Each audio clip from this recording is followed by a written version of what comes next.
Students good morning. इस video lecture में हम जिस टॉपिक पर डिस्कस करेंगे वह है इनवर्स फंक्शन।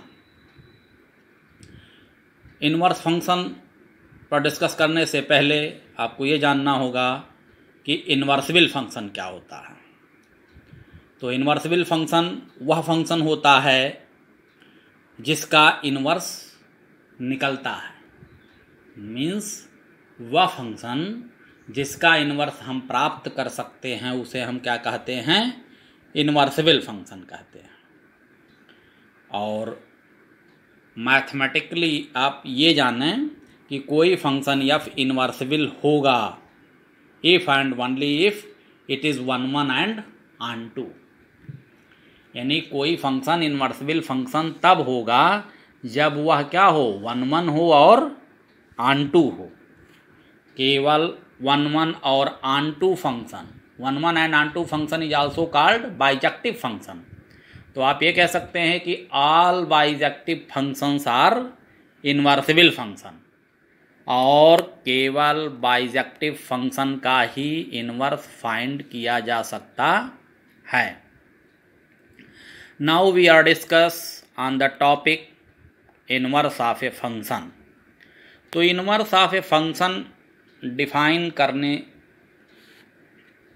के लिए आप ऐसे जानें कि अगर कोई फंक्शन यफ है, f from X to Y, ये कोई फंक्शन है where F x is equal to Y, then F inverse Y is called f inverse y to x, F inverse y to x,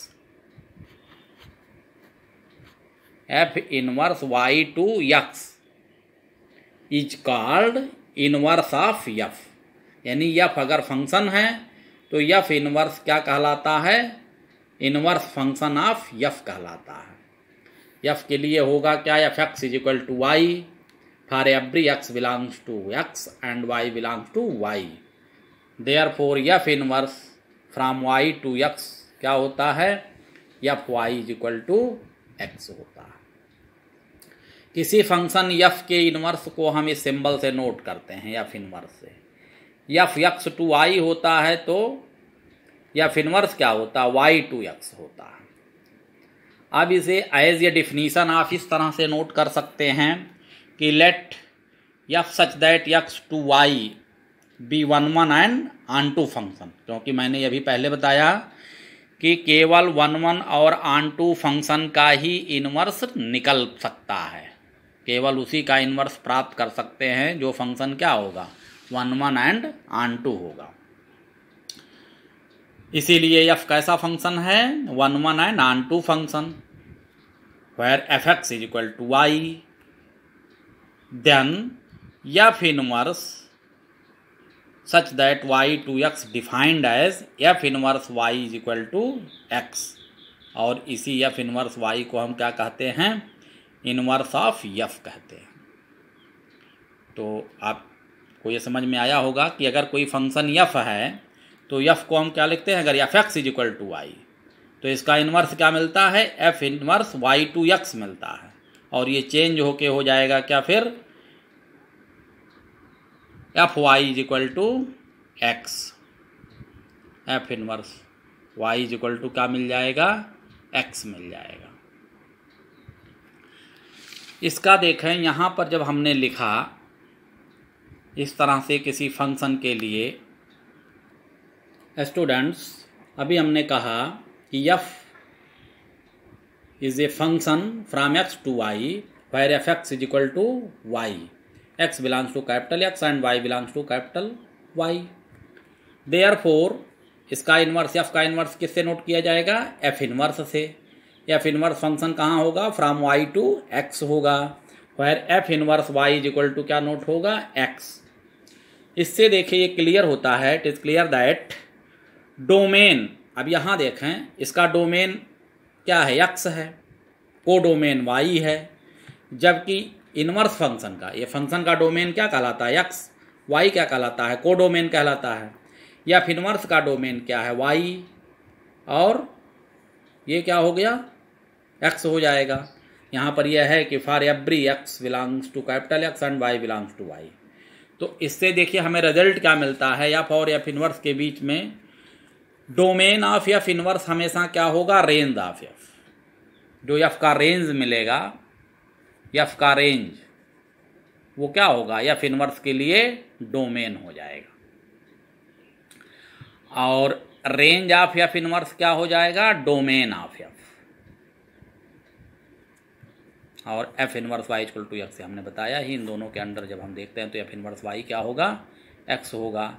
if and only if F x is equal to Y, where X belongs to X and Y belongs to Y. Inverse function को इस तरह से भी हम लोग define कर सकते हैं कि ये function f from X to Y is called invertible if there exist ये function g such that Y to X such that. मतलब एक फंक्शन एफ है फ्रॉम एक्स टू वाई, इसे हम इनवर्सिबल फंक्शन कह सकते हैं।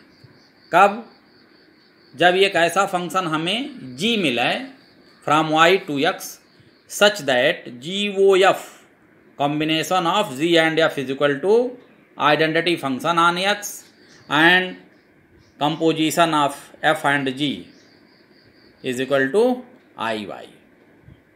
अगर g वो f फाइंड करते हैं तो हमें आइडेंटिटी फंक्शन ऑन x मिलना चाहिए, या f जी पता करते हैं तो हमें i y मिलना चाहिए। Then g is called inverse of f and is denoted by F inverse. मतलब दो फंक्शन अगर एफ और जी के बीच ये रिलेशन फुलफिल होता है कि जी वो F is equal to I X and F O G is equal to I Y, then G is called inverse of F and it is called inverse function of F and denoted by F inverse. तो students, ये रहा definition लिखने का तरीका, definition समझने का तरीका। वैसे हमने देखा कि डोमेन और रेंज इन दोनों फंक्शंस में क्या होते हैं, आपस में इंटरचेंज कर जाते हैं। इसे हम एग्जाम्पल के थ्रू और अच्छे से आगे समझेंगे जब किसी फंक्शन का हम लोग इनवर्स फाइंड करेंगे।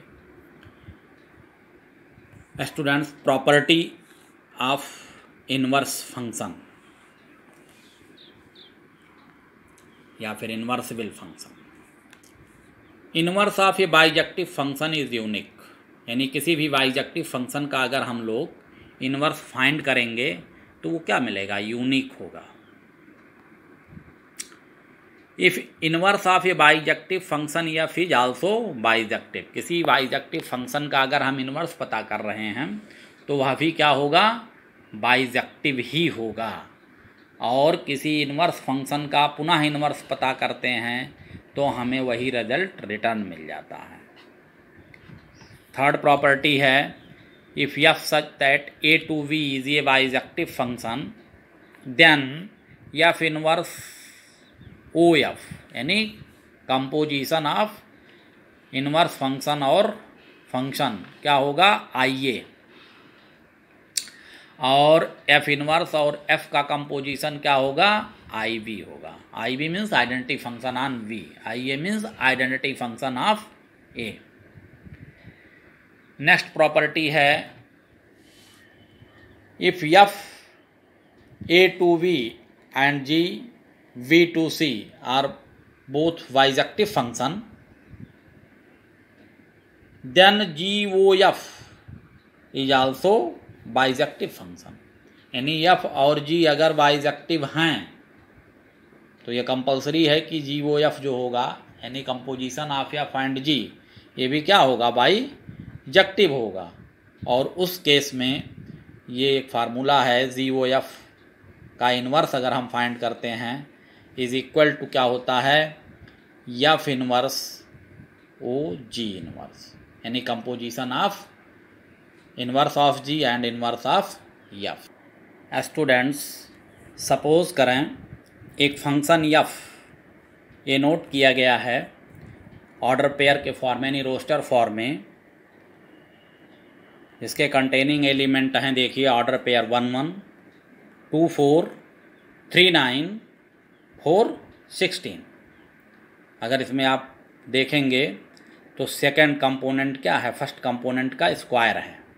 इसमें रूल जो काम कर रहा है, अंडर रूल क्या है, second component is the square of first component. तो अगर कोई फंक्शन इस तरह से रोस्टर फॉर्म में लिखा हुआ हो तो इसका इन्वर्स फंक्शन अगर हम डायरेक्ट लिखना चाहें तो अभी हमने आपको पीछे बताया है कि यफ का जो डोमेन क्या होगा। अगर यफ का डोमेन यहाँ से देखें 1 2 3 4 होगा। रेंज क्या होगा यफ का 1 4 9 और 16। तो रेंज और डोमेन आपस में इंटरचेंज हो जाते हैं और हमें नेक्स्ट फंक्शन यफ इन्वर्स जो मिलता है, यानी इन्वर्स ऑफ यफ जो मिलता है वो हो जाएगा 1 1। ये 2 4 कन्वर्ट होके क्या हो जाएगा 4 2 9 3 एंड 16 4।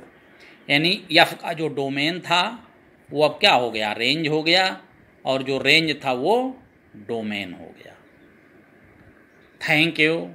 हमें उम्मीद है आपको inverse function and composition of two function, इसके पहले वीडियो लेक्चर में हमने डिफ़ाइन किया था, दोनों टॉपिक ठीक से समझ में आया होगा। यदि कोई प्रॉब्लम है तो आप कमेंट बॉक्स में कमेंट करके भी पूछ सकते हैं या फिर पर्सनल कॉल करके भी अपनी समस्या का समाधान प्राप्त कर सकते हैं। Thank you. Video share and like करें।